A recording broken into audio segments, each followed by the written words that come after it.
Parlok no shong shnong. Daka nega Deputy Commissioner jong Riboy District nong po. Kalapha ya kanega jing pentep shipi baro kipat nong shong shnong.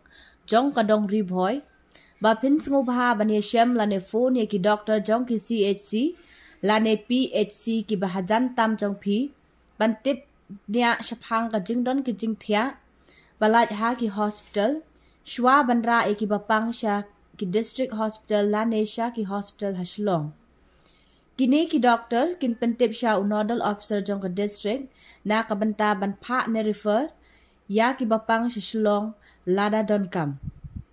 Ngan ong biang ka deputy commissioner jong ka Riboy district nong po kalapha ya kani ka jing pentip shipi baro ki pat nong shong shnong jong ka dong Riboy ba pin so bha ban yeshem lane phone ya ki doctor jong ki CHC lane PHC ki bahajan tam jong phi bantip bania shapang ka jingdon ki jingthia ki balaj ha ki hospital shwa bandra e ki bapang sha ki district hospital lane sha ki hospital hashlong. Kini ki doctor kin pentip sha nodal officer jong ka district na kabanta ban pha ne refer ya ki nong pang sa shulong lada don kam. Lale ya kane nama jong ka jing nang kiu jong ka jing pang bat ka jing khlat no ki brew na ka daw virus COVID-19. Khublei shibun.